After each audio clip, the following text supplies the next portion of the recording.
it was Kroger which provided the vehicle for us to come back to care for my mom, because while in Houston, Texas, she did part-time with Kroger Pharmacy and was offered a position here in Michigan, and it allowed us to come home. We called it our helicopter, our Holy Ghost helicopter that got us back to Detroit. So to be with folks at Kroger in an HBCU, and when we got home, she was teaching at Hampton at that time. She's currently teaching at Hampton now. To be here, when we got back, we said, boy, Detroit needs an HBCU. And Lewis College of Business had closed. We'd like to build an HBCU or help find, and for the Gilbert family to come in and provide the way for an HBCU to be here and to have the genius to make it about shoes. And so kids could become entrepreneurs. I know two guys I went to college with in Michigan who, Sean and Shane Ward, who became shoe engineers for Nike, and they're millionaires now. And so this whole dynamic is full circle for me. And I've worked with Kroger employees for about 5 years since the pandemic through Magellan Healthcare. I know some of you here because I've been to your stores, and I feel like a Kroger employee, although I do. Although I have many, Magellan has many contracts, I was always called to go back to Kroger. Matter of fact, I remember I used to go on my motorcycle during the pandemic, and they say, send the guy back on the motorcycle. And that's how I started going to Kroger stores. Certainly it was sad events that I went for, because I go on when there's a death for grief counseling, or when there's a crisis. And I want to thank the brothers here, my Spartan brothers, Urall and Albert. I'm a Michigan man, by the way, if you didn't pick that up. Yeah, I can't. The way things looked last Saturday, I can't talk about you today. Big ups to you. But I think it's a wonderful thing, and I'm honored to be at your kickoff. Really honored to be at your kickoff, because you're starting something at a time when our country really needs it. Our kids need inclusion and diversity and inclusion and equity. Actually, we're going to have to do it almost backwards. We're at a time where the public health crisis by the Surgeon General is gun violence against children. And I served at Lake Orion during the Oxford shooting. And I served the Michigan State shooting. I did the crisis counseling for that through Channel 7. And I went out to Lake Orion for that. And I've served a whole lot of crisis events. And mind you, I have to lift up Miss Tricia Halpin, because I appreciate not only her bringing me here, but I went into that situation. That was a 21-year-old guy who had shot out of his window into a car because he believed LGBTQ people were in the car from his apartment window.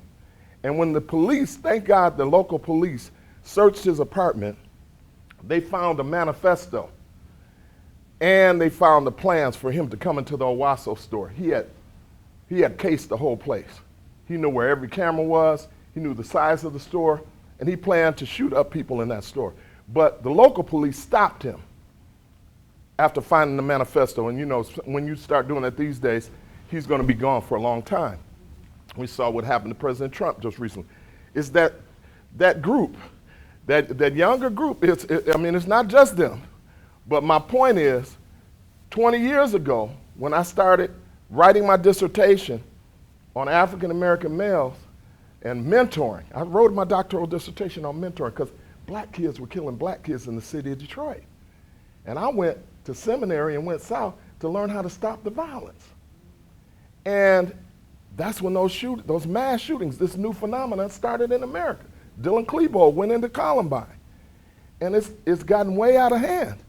It's a pushback from people feeling like they're bullied, like they're not included, and that they don't fit in. And they get into an overgeneralization that if I'm not going to be lifted up and treated fairly, I'll shoot up and I'll shoot the world up. I'll end it that way, and I'm going to go out in a blaze of glory. And it's a horrible dynamic. Now, in the 60s, there was violence, and it was a turbulent time. I mean, my earliest memories are of tanks going down my street in 1967 off 12th and Burlingame during the riots. And we saw cities burn, and then we saw it again in the 90s. And it's backlash when people feel left out, cut out, and apart. And so, but I'll tell you this one thing. That team that came in, which included Ken back there, the guy from Loss Prevention, and it included Ms. Halpin, and Ken DeLuca, the Michigan Division President, and the Public Relations Director. I hope I don't spray you. You're sitting really close. I done got where I spray. I'm sorry. I'll try to look this way. But that group, that was one of the most, you might want to. Yeah, you go back a row, you'll be fine. You did it. Yeah, I know. Yeah, I'm just. We're being transparent today. I know she probably got sprayed a couple times. She's like, ooh.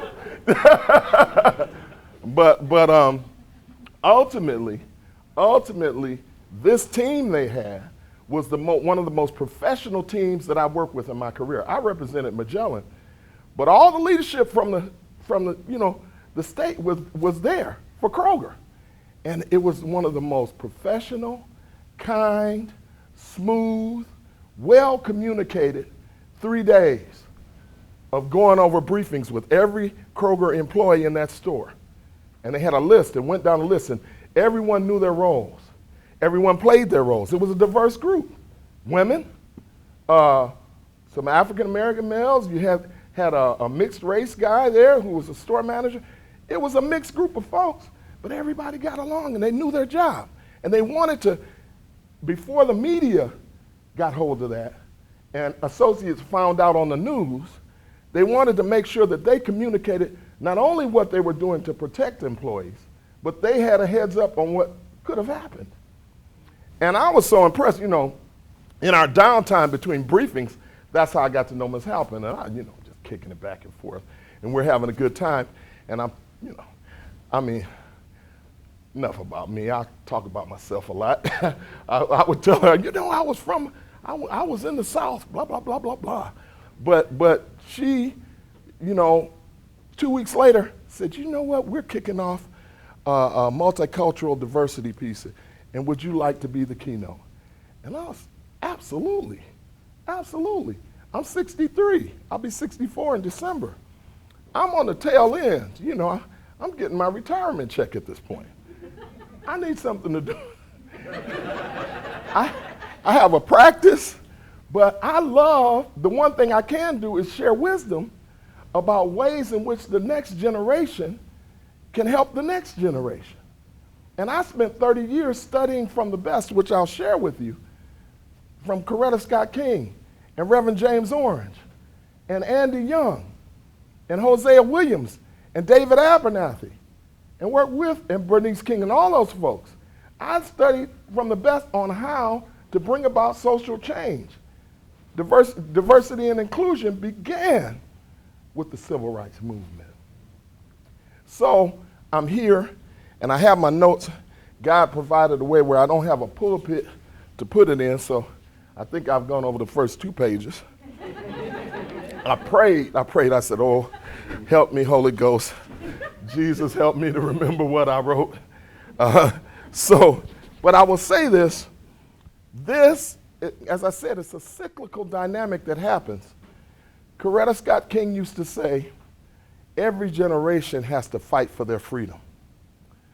Now I say Holy Ghost, but have you ever heard of the term zeitgeist? Yeah. Zeitgeist, okay. What's the zeitgeist? Somebody. The collective of a group of people. Exactly. It's the spirit of the times that moves on a collective group of people. They used to say, Dr. King, you're a movement leader, you got them going. He'd say, I just see the direction they're going in and I run out and try to get ahead of them and try to make sense of it all. It's not me, that's God moving on the people. So when people get fed up and won't take it anymore, it comes out both positively and negatively. We all have a shadow side. Some people react with the shadow side, and some react with their positive side. But when the people get to moving, we're in another zeitgeist moment. It's bigger than all of us. And interestingly enough, you have art that imitates life and life that imitates art. The healing part isn't being driven by the church right now. Only in my book, we talk about only 3 out of 10 Christians go to church every Sunday. So what do we have to look for? Look to mental health, help. We do have the ACA and all that, but the workplace. We spend more time now in the workplace than we do with our families. Am I right about it? And you here at Kroger, you're the few, the proud, the Marines. I realized that during the pandemic when you were on the front line. And you have created a community in the midst of that. Even my wife now, she's back at Hampton. She retired a few months ago and then headed to Hampton because she wanted to reclaim that HU, right? So right, she wanted to reclaim that glory. But she missed, even though she gained something, she misses something. She had the most diverse stores I've ever seen. Like she had a store in Ann Arbor where it was like the United Nations. She had a Russian these are techs and pharmacists. One was Russian, one was from Bulgaria, one was from China, one was from Romania. She had a couple of Asian students that came in that were, what do you call those when they come in? Interns, right. And a couple black guys and a Kentuckian, they're kind of like from another country. And it had a little bit of everybody, a couple Irish guys. But they got along. It was in Ann Arbor. Ann Arbor's kind of that way. But I've seen that from store to store. I've seen diversity and inclusion in terms of people with disabilities. I haven't been to a business that has more people with disabilities that can work and feel a part and show up on time and take pride in their work. I've sat in a lot of lunchrooms over the last 5 years, break rooms, while I wait to see somebody or that kind of, or if they don't want me in the manager's office, they can go to the break room. And so I go to the break room, and I might be there for 8 hours. But I've seen a connectedness. And she experienced seeing the CEO of the company be a woman. I mean, now she says Rodney. But back then she talked about, there was a woman who was the CEO. I can't remember her name, but she came to visit her store in Ann Arbor a couple of times. And it just gave Miranda so much hope. So I'll just say that you have something very, very positive. So the zeitgeist is when love, unity, understanding, peace, and harmony reign, and the people operate in celebrating the differences of mankind. Dr. King put it this way: we are all tied to a single garment of destiny in an inescapable network of mutuality. Injustice anywhere is a threat to justice everywhere. We have reached a point in human history where nuclear armaments and weapons and AR-15s, where it's either nonviolence or non-existence. We must learn to get along as brothers and sisters, or we will perish as fools. Race is a flawed concept created for economic advantage. Never existed scientifically. The human genome, we've realized a long time ago it's the same. And the lady who travels the world, I've been to Egypt twice because I had to go find out for myself. I'd heard it from my professors. When I taught at Texas Southern, they brought the exhibit, the Lucy exhibit, to the Houston Museum of Natural Science.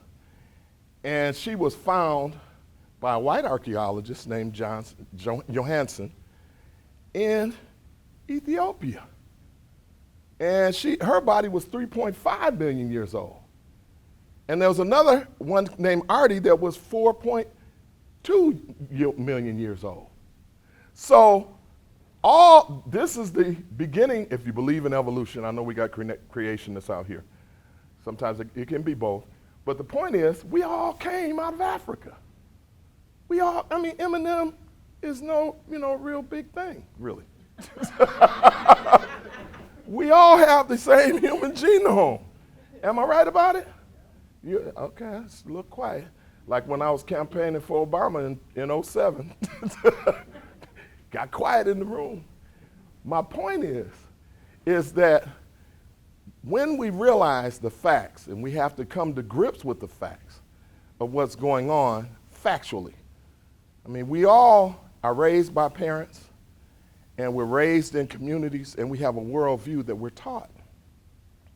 People will kill you over something their mama said, and their mother could be as wrong as two left shoes. Okay, I'll give you another one to get you smiling a little bit. I know that was a little tough to go down there. Anybody seen the movie The Waterboy? You guys saw? Mama said that alligators don't smile because they have so many teeth and no toothbrush. You remember that? Mama said, and he had to find out that what his mother said wasn't true. It's like, I like Vicky Vallis. You know, my point is to you again. So we've got to go research the facts if we're going to get along.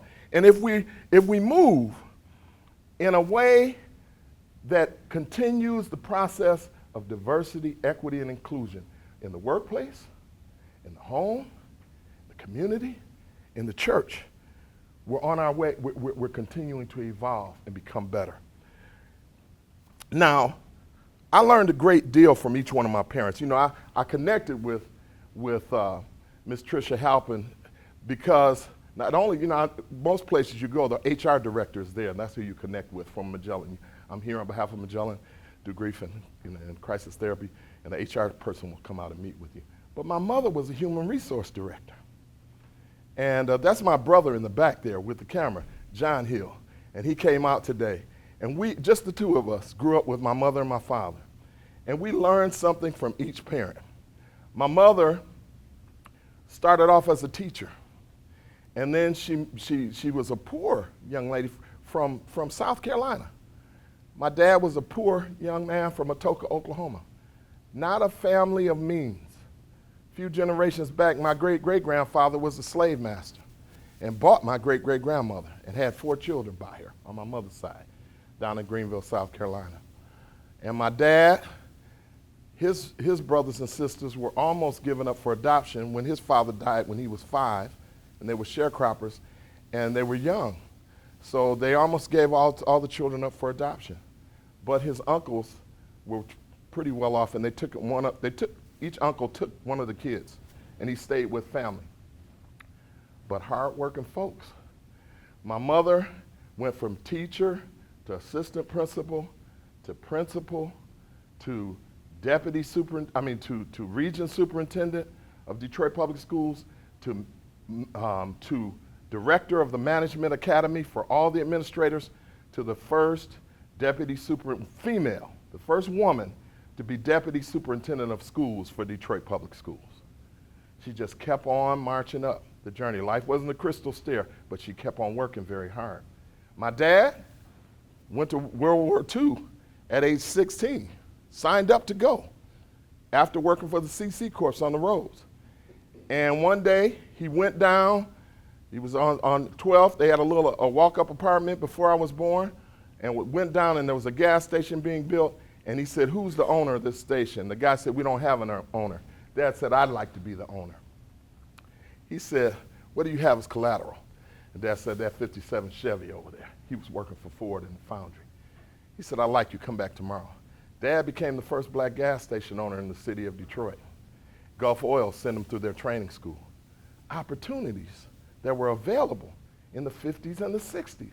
As things began to change, as this zeitgeist, I'm gonna give you a chance, young man. He ended up with 6 gas stations, 2 bars, and 2 auto shops.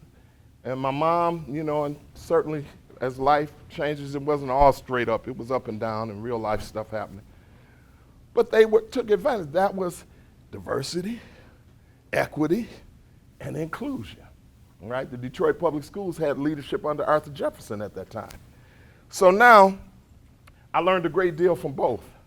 From my mother, I learned the power of words, spoken and written.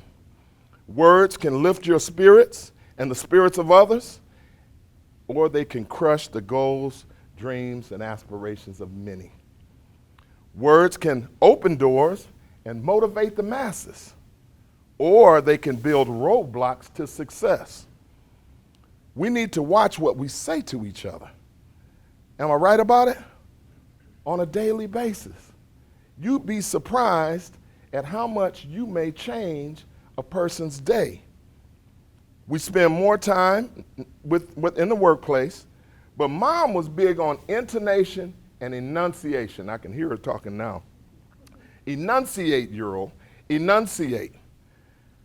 Communication doesn't take place, as Ms. Halpin said, until the receiver of a message actually gets the message and then gives an okay, a check-in, and communicates back. Too often, we are waiting to hear the other person stop talking so we can say what's already on our mind. Communication is only 7% content. It is 38% tone and 55% body language. Think about that again. Let me go back. Some of y'all missed that. Some of y'all get that on the way home. Communication is 7% content, 38% tone, and 55% body language. Think about that within the husband and wife situations with your partners. I do a whole lot of, my practice is family counseling for the most part. And I taught counselors at Texas Southern for 6 years. I was the clinical professor of counseling. So I taught them how to have an open body posture, like I'm looking at my people with their crossed arms, the pharmacy guy back there. I'm done. I've heard enough. Crossed arms, or it might be cold. But turning around, not looking at somebody, open posture, a smile, a little smile on your face. Bruce Lee used to beat you up with a little smile on his face, right? So ultimately, the way we look to people, sometimes we don't mind that. And if we could take a video of ourselves, we'd be surprised sometimes about why our message isn't getting received as managers, as co-workers, as spouses, all right? Jesus said when they questioned him about washing his hands to the Pharisees, it is not what goes into a man's mouth that profanes him, but what comes out of his mouth, all right? So from my father, though, I learned how to fight, both literally and figuratively, right? And what to stand up and fight for. He gave me principles for living and when to negotiate. All those old sayings from the South. A hard head makes a soft behind. He would say, any man could see a butt whooping after he gets one. It takes a smart man to see one coming. Or he would say, wake my brothers and I up on a Saturday morning and say, I'm throwing out everything that ain't working, including you if you ain't working. And so he was a hard-working guy, hard-charging guy, athlete, a city father, but he also taught diversity. I remember going to Atlanta, and I was there for 16 years. And Atlanta was truly a different world from where I came from. I was there in the 80s. I got there in 88, and I was there till 2005. And I remember finding out that my boss and my boss's boss were gay. And it shocked me. And I called my father, and I found out because I was a dorm director for the Art Institute of Atlanta, and I found some marijuana that some kids had, and I took it to them, and they got real feminine. My boss, the assistant director, and the other director said, "Ooh, we're about to get high tonight." That's what they did. And I looked at him, I called my father, I said, "I got to get out of this job, Dad." He said, "Well, what happened?" I told him. He said, "Well, why would you leave? Because they're gay." He says, "As big as you are, nobody's going to try to jump on you anyway."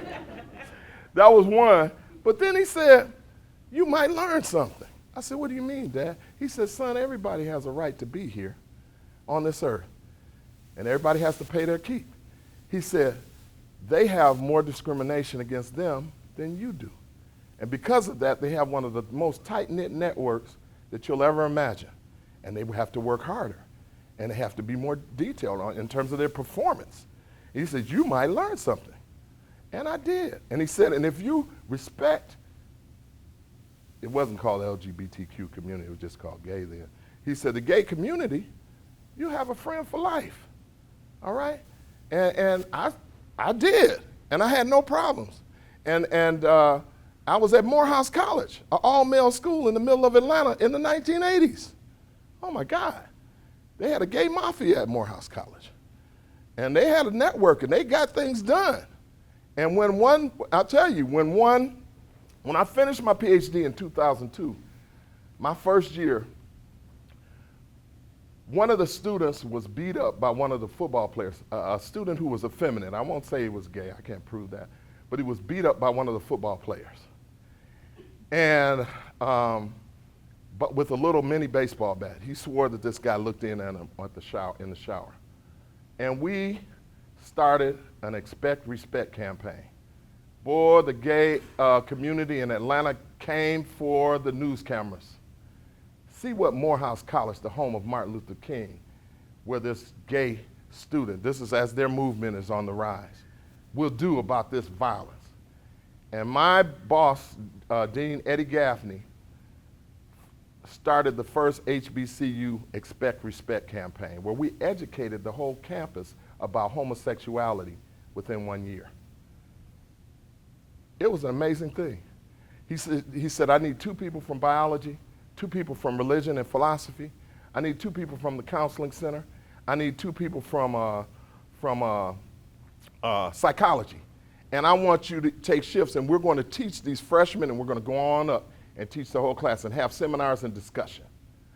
And oh my God, it was an amazing experience. And I was an assistant dean to the chapel, so the dean put me as the attaché for the Blue Ribbon Committee chair. And this guy came in from Harvard, and he was the dean of chapel at Harvard. And his name was Dr. Dean Peter Gomes. Peter Gomes was the Martin Luther King of the gay rights movement. He lived in a pink house, literally a pink house on Harvard Yard. Brilliant guy. Now this is the dean of the chapel and professor of ethics when Michelle and Barack Obama were in law school at Harvard.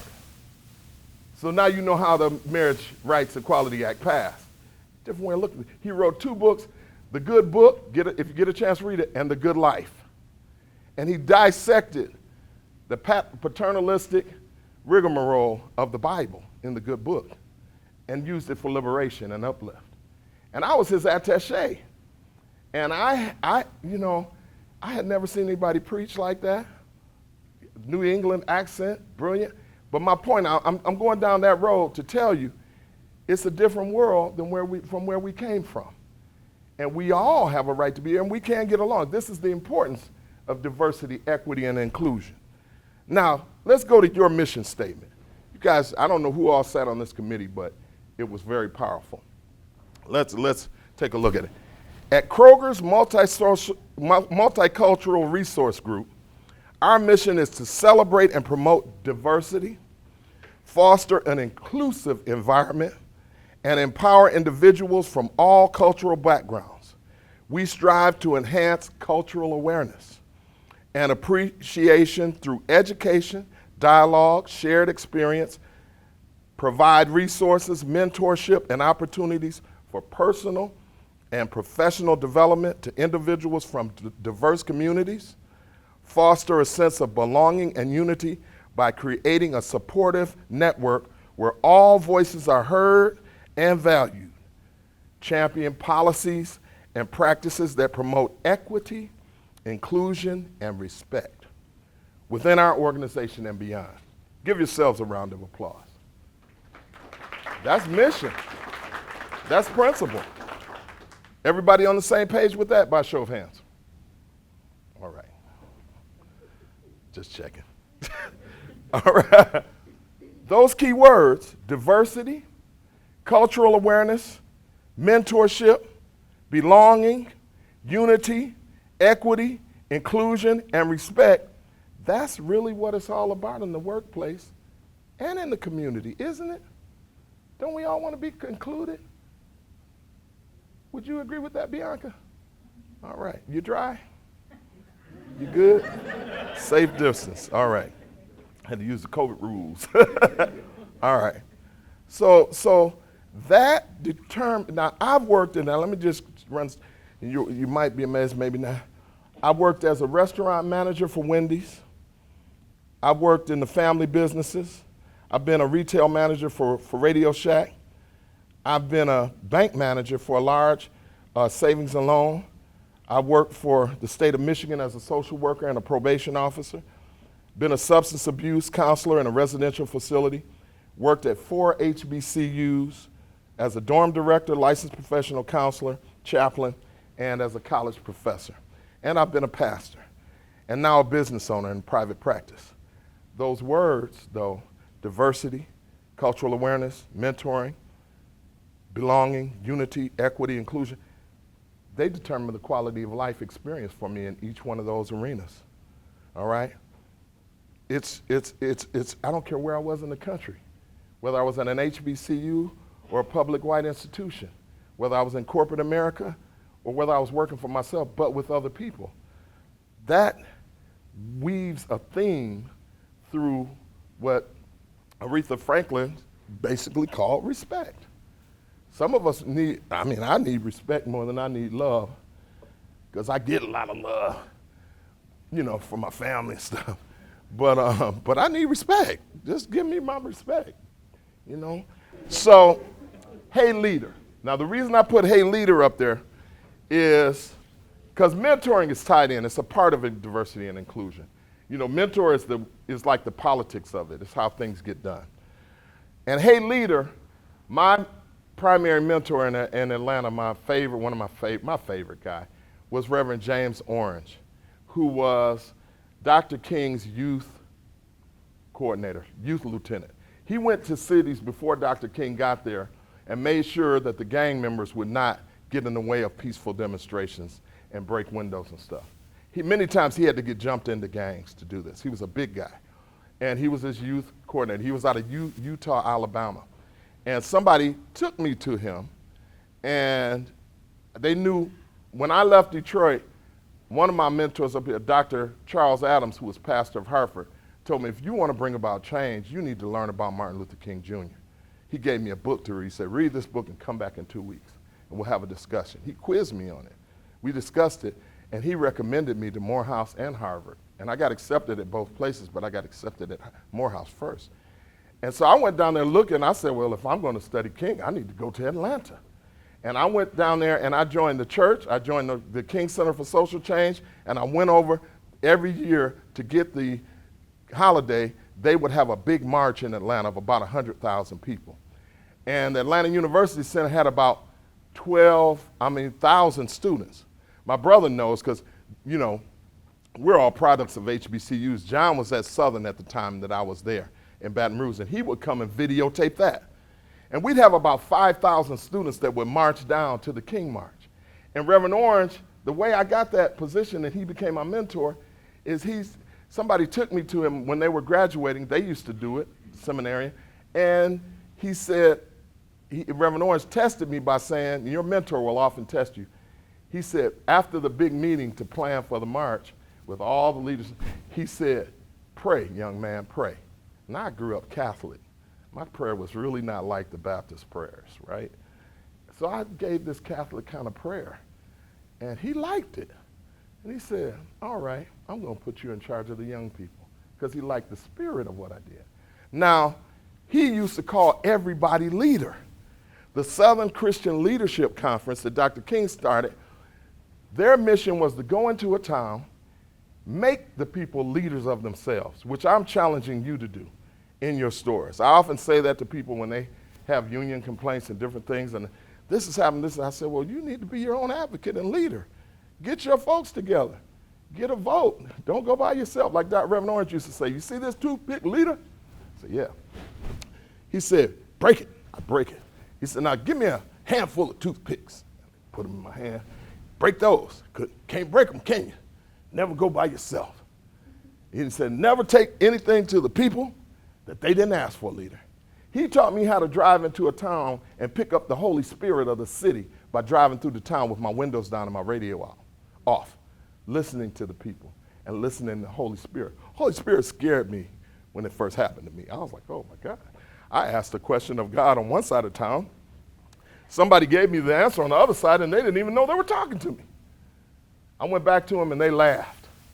Reverend Fred, he passed on now. He said, leader, Holy Spirit is whole. He was talking about that zeitgeist. It will talk to you and it will tell you what to do. Same thing Jesus said. We can call it the zeitgeist. We can call it a lot of things. They call it satyagraha. And, and the Indians call it satyagraha. Gandhi and those called it that, which is the soul force. It's the power of love. Can't see it. Can't put your finger on it. After you die, if they weigh you, you might be a little bit lighter, right? It hasn't been proven yet. But the point is, what do you believe and what are you willing to learn and listen to? So if I empower you and I don't take the credit for it, and things happen, and you take the credit for your own victory, now I got to win because I can go to the next town and empower somebody else. I don't have to hold your hand because I've given you the secrets, the keys to the kingdom. So what a mentor does is empower the next person to run the next leg of that race. Empower that group to speak up and stand for themselves. Am I right about it? All right. I'm used to, yes, sir, but it's okay. It's okay. I used to be Catholic now. That's my mentor from Texas Southern. You choose your mentor. Urall and Albert love that. He's talked about the mentor showing up and telling him, oh, by the way, I'm your mentor. I saw Dr. Freeman when I got to Texas Southern. Dr. Freeman lived to be, that's my wife, Miranda. That's us at Texas Southern. That's going back after I was no longer teaching there. And I became his assistant pastor, and he was my mentor. He's the one who taught Denzel Washington how to portray the great debater. Dr. Freeman's debate team was the one that beat Harvard, if you ever saw the movie The Great Debaters. It wasn't Wiley, it was Texas Southern. He was the debate coach for 65 years at Texas Southern. Lived to be 100, taught until he died, and pastored at the same time for 55 years. He looked like Moses, doesn't he? He was so, and he was so thematic. I saw him, first, oldest guy on campus, first guy to get to work, last guy to leave. I said, that's my mentor right there. I want to be like him. And I went up to him in the parking lot one morning. I said, Dr. Freeman, how can you be the oldest guy on campus and the first one to get here and the last one to leave? He looked at me, he said, well, when you stop, you stop. And then he walked off. I said, that's my guy. And eventually, he took me in. He invited me to somebody invited me, he saw me sitting in this church, and we taught in the same building. And when I'd have a debate with my human growth and development students, I'd ask him to come and do the debate. I'll tell you my favorite story of Dr. Freeman. Anyway, Dr. Freeman, Dr. Freeman said, I said, Dr. Freeman, tell the story of Denzel Washington, meeting Denzel. He said, well, Denzel called me on the phone, and he said, Dr. Freeman, I'd like you to teach me how to debate. I want all of my actors to be authentic. Would you do it? He said, I don't know. Denzel said, well, meet me at the hotel tomorrow on Sunday. He said, Denzel, I do church on Sunday. He said, how about you come to my office? He said, how about Monday? So he went. He went to the front door, the front desk at the hotel and said, I'd like to see Denzel Washington. They said they didn't have any Denzel Washington. And I thought, would I register as Denzel Washington if I was Denzel? He said, soon a guy with a baseball cap came out and said, Dr. Freeman. I said, yes. He said, sit down, and we ate. And he told me what he wanted to do and how much time he wanted me to spend with all of them. And then he said, I said, well, how did you find me? He said, God sent me to you. That's what Denzel told him. He said, well, are you going to do it, Dr. Freeman? He said, you told me that God sent you to me. What do you think I'll do? And so he did. But he was just almost mythical. And you want to choose a mentor who's someone you look up to that you like. Because somebody who you don't really like, it will be hard for them to teach you much, right? Okay, I'm going to try to move through. I could tell long stories about each one of these, but there's Reverend Orange. Don't be intimidated by your mentor's success. That's him with Dr. King, and that's him doing what he did. After Dr. King died, he became an AFL-CIO leader, And he was really the godfather of the South for democratic politics and IUD, Inter-Union Division, AFL-CIO. Leaders love to pass on their skills. Trust them. You got to trust your mentors. Be ready to roll. He used to pick me up and say, leader, get in the car. And I might not get back till like late or sometimes the next day. We go to some demonstration, but I had to trust him. I had to remind him, though, he left college joining Dr. King, and he never went back to college, so I had to watch him. All right, but here we go. Oh, trust him. Do the work. That's my cousin, Dr. Thomas Cole, giving me my PhD that I earned over a 10-year period. He was the president of Clark Atlanta University. I didn't want to get a PhD. I was going to go get another master's after seminary. And my father said, go talk to your cousin. My dad mentored him when he was working on his PhD. When I met him at Clark Atlanta, he said, why would you get another master's? He said, we have a PhD program. Go back and apply for that. I had gotten accepted. He said, it'll open doors that you don't even know exist. I went back and applied, and he was right. And he's passed on now. But he retired after 10 years of service, bringing together Atlanta University and Clark College. At the same time, I got my degree and started teaching. Get somebody who, and he always said, you know, my cousin was the president. He said, don't worry about the politics. Do the work. Do the work. The blessings of mentoring, and mentoring is not age dependent. The blessings of mentoring. As you see, that's my Morehouse family. Those are two of my mentees, my wife, and my mentor, my pastor. On my left, you see Raphael Warnock, who knew when I was a student leader, a national student leader, and led students to Washington. He was a sophomore at Morehouse, and he looked up to me. And when I met him at Ebenezer, now he's the pastor of the church that I was ordained and baptized in. And when I went in to visit with him, he said, Dr. Urall Hill. He said, man, I remember back when we marched on Washington. I didn't even know he was in the crowd. But I mentored him, and he never forgot it. And now I marvel at you never know the seeds that you sow and how they'll touch people. You know who else was in that same group? Last name Abrams. Stacey Abrams. She was a freshman at Spelman. And she became the next president of our organization that we started. On the other side is another guy who's pastoring up here now and was my student at Morehouse. And then the other guy, they told me I had to see him when I went to, younger than I am, went to the same school. If you ever get a chance to listen to Dr. Marcus Cosby, I still watch him every Sunday. Younger, but anointed. And I hear from God through him. He's my mentor, but younger than me. Amazing integrity. Just walk in integrity. All right? That's us at a church in Pontiac. Lessons learned from great mentors. That's Coretta. And Coretta Scott King was a mentor. She became like a second mother. And I was telling the guys, when you would talk to her, she would look like Bianca here. She looked like she was looking through you. Just a peace that passeth all understanding, all right? And such wisdom and such eloquence, telling the stories. And really, it was her that carried the legacy on and built it. Martin King was not liked that much at the time he left here, by the way. But she built the legacy so the world could see the beauty of nonviolence and all the training.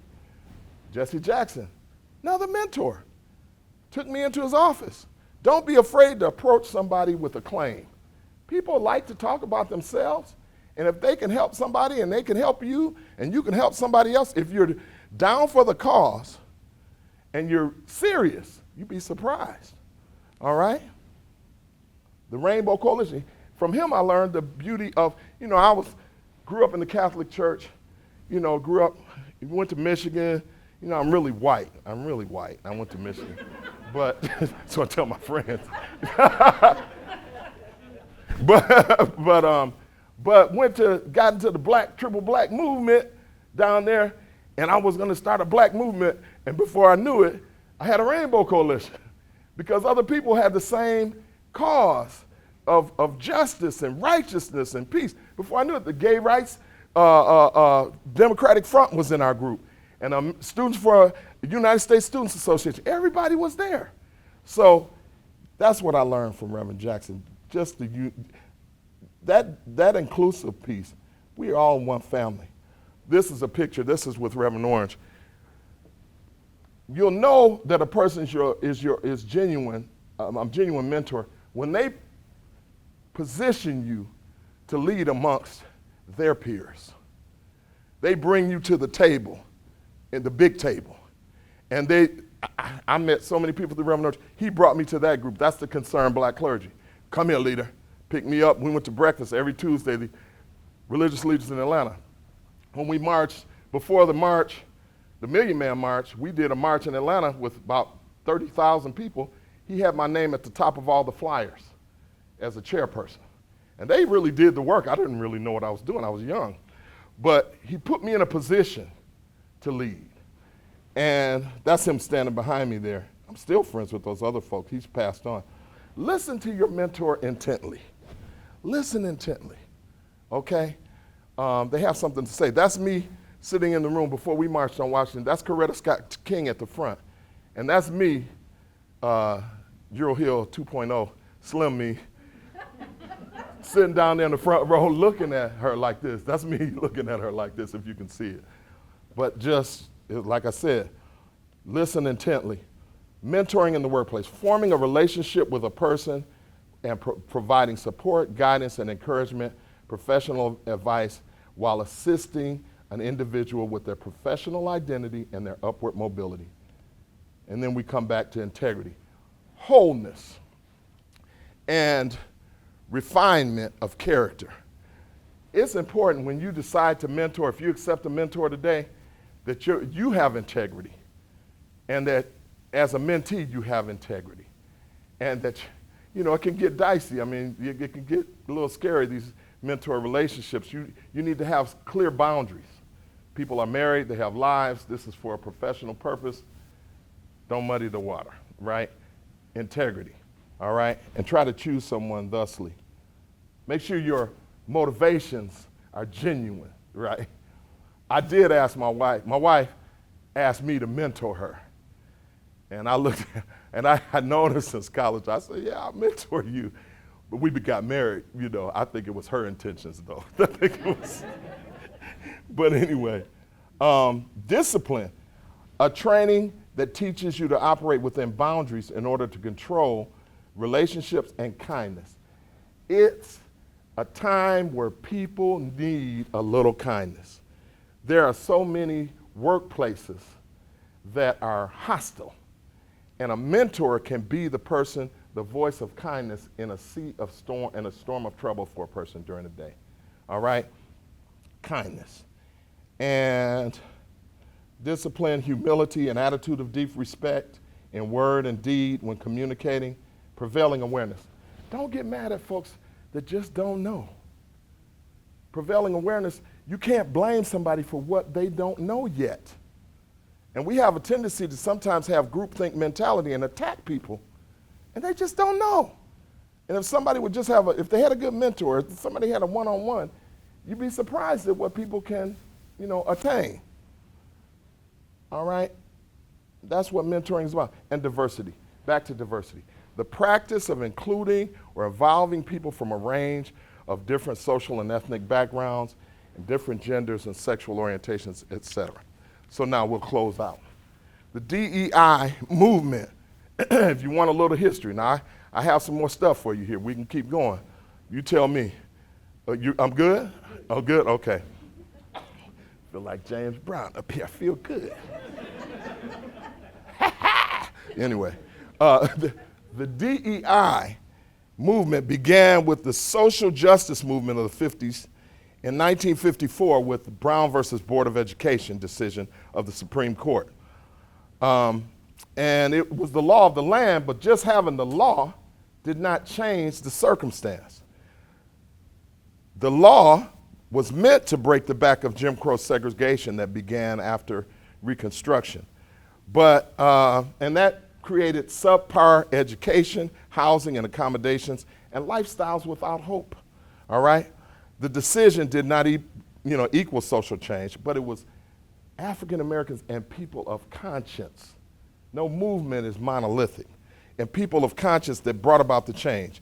Some names of note: Dr. Martin Luther King Jr., Rosa Parks, Reverend James Orange of the Southern Christian Leadership Conference, the Congress on Racial Equality, James Foreman, the Student Nonviolent Coordinating Committee, which we formed our organization after John Lewis, the National Association for the Advancement of Colored People, led by Roy Wilkins, the National Council of Negro Women, led by Dorothy Height, and the National Association of Pullman Porters, led by A. Philip Randolph.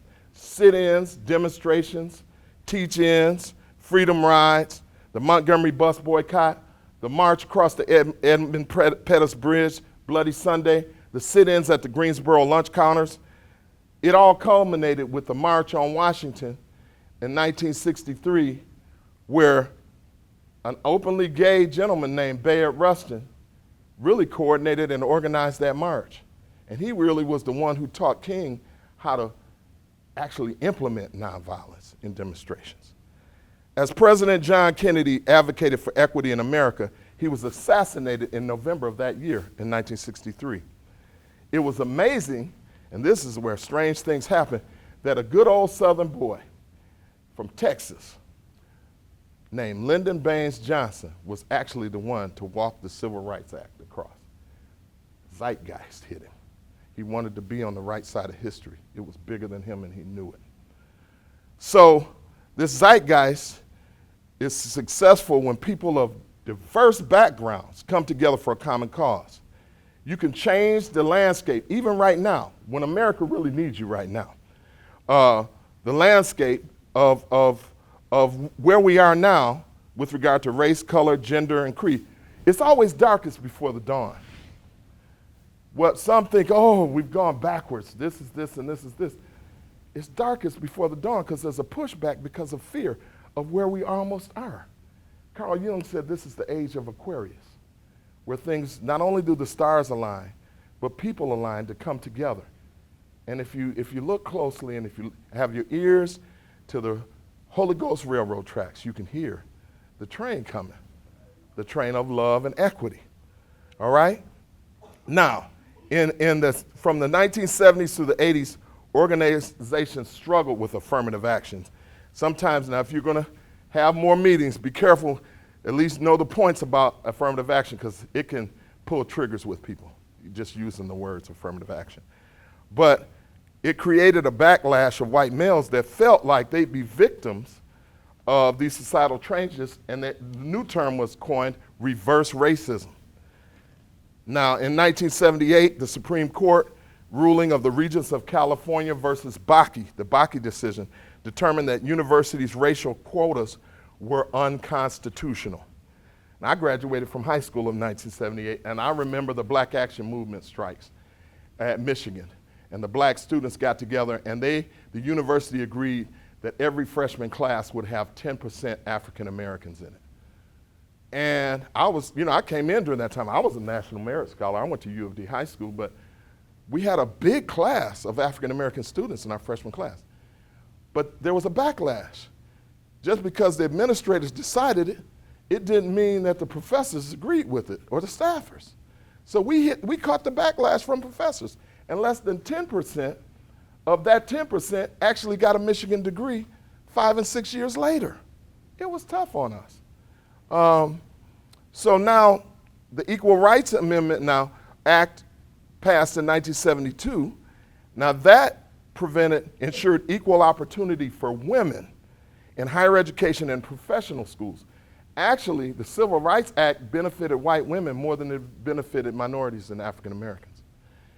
The door is open. Do you know where the first time in American history where there are more women in the workplace than men? When the men went away to fight the war and the women went into the factories, they never came out of the factories. What's the lady, Rosie the Riveter?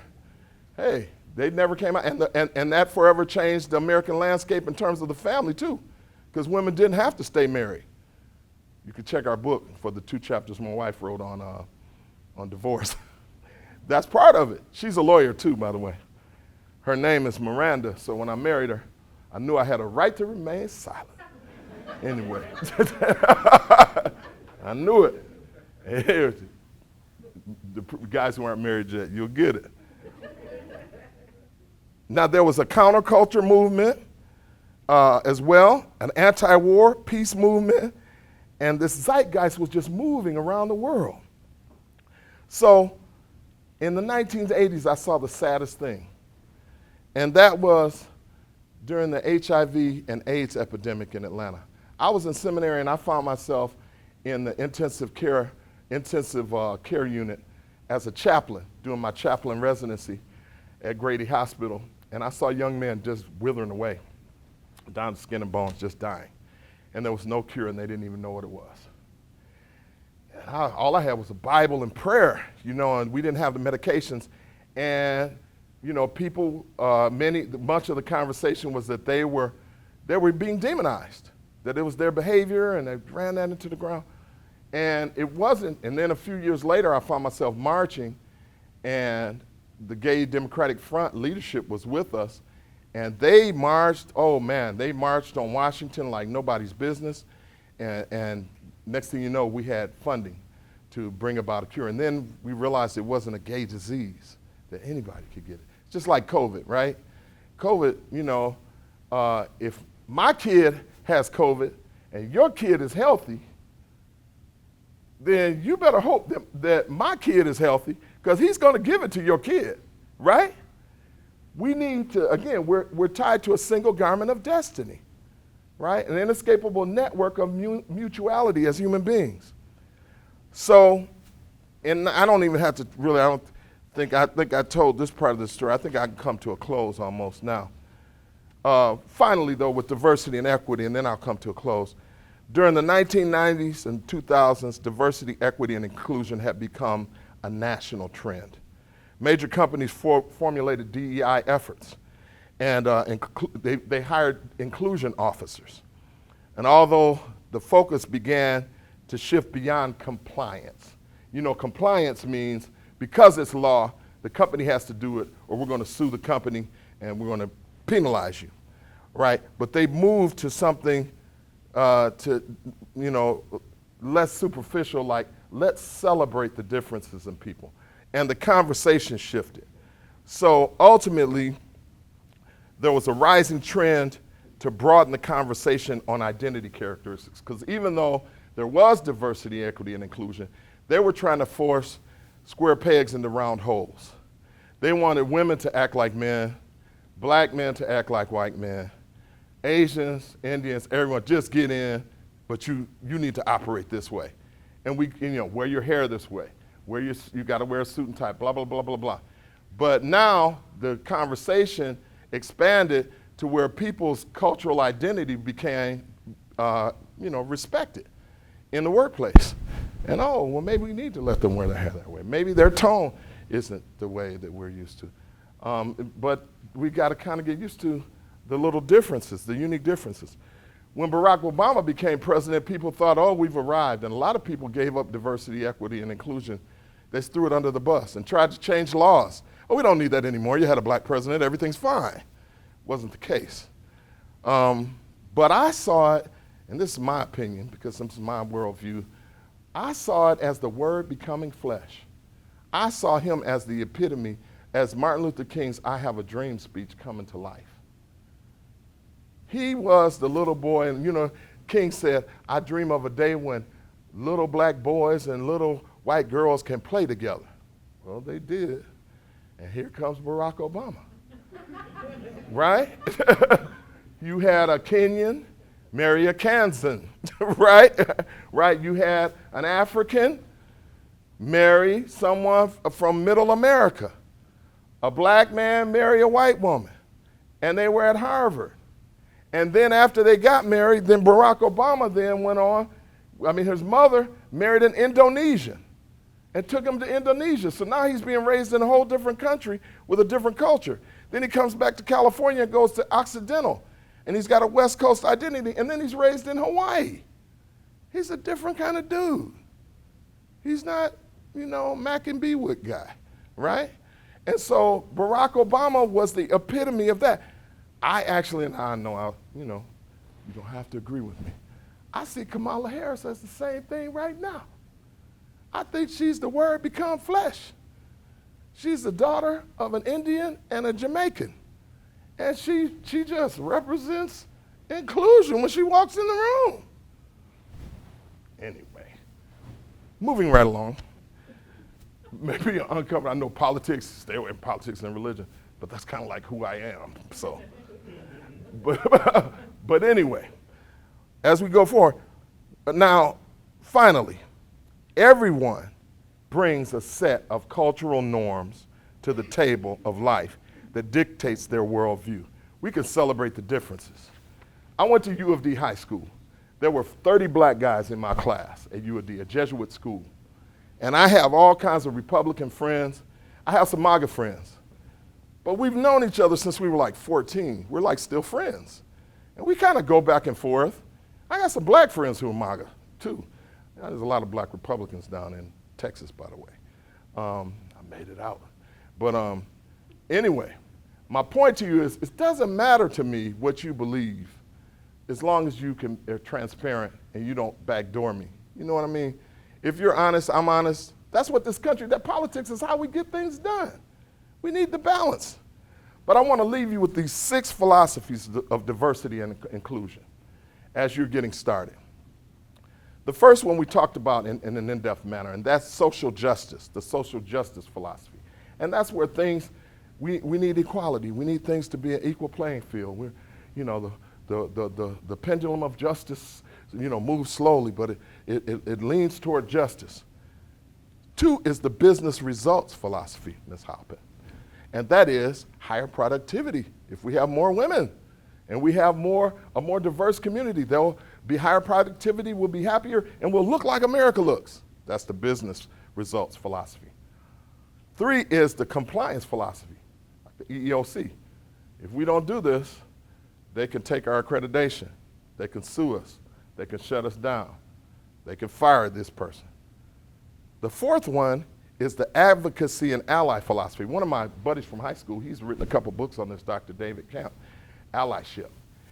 And that's advocating for other people. Advocating for other people, being their friend, trying to understand. And that's where we started with this back around 2000. Ally and advocacy. The 4th philosophy is valuing the difference philosophy. Instead of trying to change you, and I believe that, I value your difference. You know, for you who are not married or who are married, if you're having problems, if you're having difficulties, think about this. How boring would it be if your wife or husband was just like you? Right? You have a much happier life. All the married folks in here, people in a serious relationship. Won't you be happier when you let that person be themselves completely? Aren't you happier? Fighting to try to make them like you. Oh man, that's torrid. Anyway, so it works out in the workplace as well. And the final one is oneness and unity. And that's where King, he started with social justice, but he ended with oneness and unity, and that's love. Each philosophy has its strengths and weaknesses. Training and education and engagement is very important. Management and leadership training and cultural competence and multicultural competence are standards of practice today. We have now, Ms. Halpin said that we don't have a DEI officer, but we want this woven into our very psyche. So that means education, education, education, and discussion, and empowering leadership. You know, to do it in a way that they feel comfortable as you're doing. It's love. I want to say this. I smiled so many times while visiting Kroger stores. All right? From Dundee to Toledo, from Lansing to Birmingham, from Wall Lake to Owasso, I've smiled so many times leaving a Kroger store. Sometimes not even talking to somebody who's seeking counseling. Just seeing people work hard and get paid for their work, and people that were managers that started off as associates, and now they're making good money and excited about what they're doing. That guy back there is always excited about what he's doing. And he's telling me, what's your name? Kevin. Kevin and I talk whenever I go to the store. And I have had so much fun and developed friendships that I will never forget and had experiences. I listened to my wife also for the last 14 years as she worked for Kroger. She has written a sitcom about things that happen in the Kroger pharmacy. She has 12 episodes. It's called, what is it? Oh man, it'll come to me. But anyway, funny things. So anyway, finally, the zeitgeist is upon us, you guys. And it's up to us to make the difference, empower yourselves, continue to do what you're doing.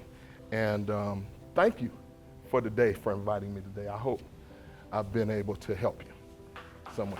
God bless